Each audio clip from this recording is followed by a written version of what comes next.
Thank you for watching. Some people will fall in love with Japanese people when they visit Japan on vacation, or while staying in Japan for more than a certain period of time on business. Today, we can be connected via the internet from anywhere in the world. So it is sometimes possible to continue a long-distance relationship, even after returning to one's home country. However, there are big differences in values regarding love and values regarding marriage in different countries. If you are going to fall in love with a Japanese person, it is a good idea to know the trends in their views on love and marriage.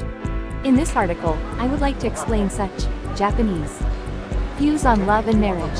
Japanese views on love and marriage. Let's begin by listing the specifics of the Japanese view of love and marriage. Whether you are currently in love with a Japanese person, or maybe in love in the future, please keep this in mind. Never say, "I like you," or "I love you," in words.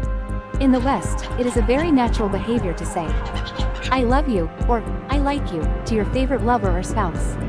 If anything, it would not be an exaggeration to say that these words come out as unconsciously as washing your face or brushing your teeth.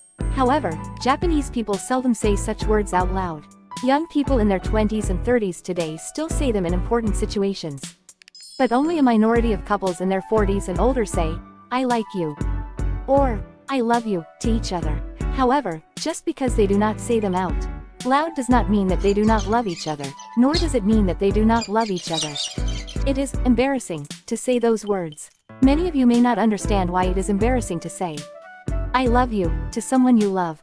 Many people may not understand this, but many Japanese people have such values. Therefore, when you fall in love with a Japanese person, you do not need to worry too much if he or she does not tell you that he or she likes you. If they celebrate your birthday or have regular dates with you, it is proof that they are in love with you. Strong fixed ideas about marriage. Japanese people generally tend to have strong fixed ideas about marriage. For example, it can be said that many people think, "I should think about getting married soon." Once they reach the age of 30, even if they are not currently in love or have someone they love, they will decide whether or not they should get married based on their age. In the case of non-Japanese nationals, many of them must have the value of getting married because I want to be with the person I love.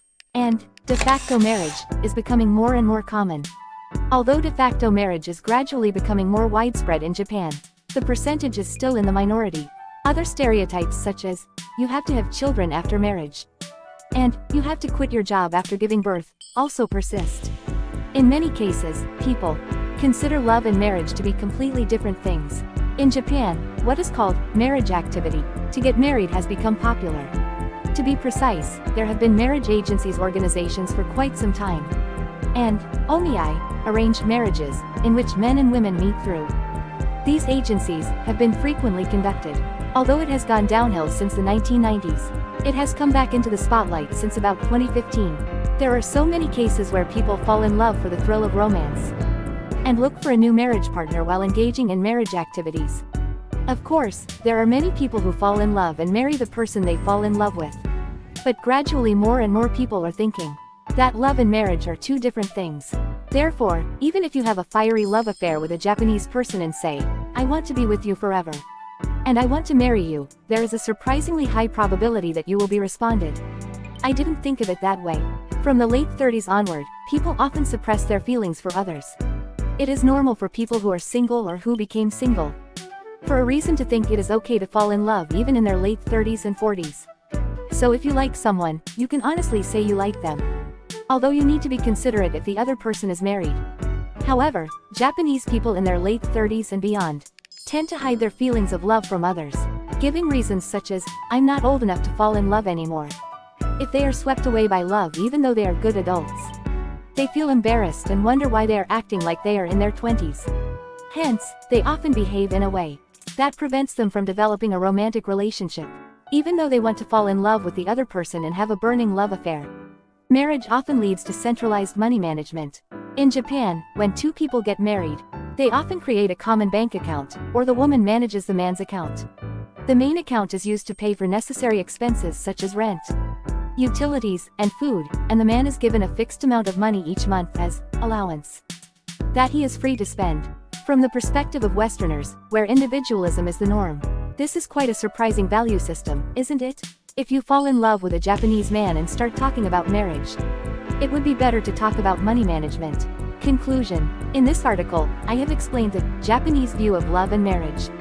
They do not say, "I like you," or "I love you," in words. Strong stereotypes about marriage. In many cases, they consider love and marriage to be completely different things. In their late 30s, they often suppress their feelings of love for others. Money management is often centralized when people get married. As you can see, there are views of love and marriage that are unique to the Japanese. If you have the opportunity to fall in love with a Japanese person, please be aware of the possibility that they have these values. Thank you for watching. If you find this video helpful, don't forget to hit the like button and subscribe for more content like this. See you in the next video.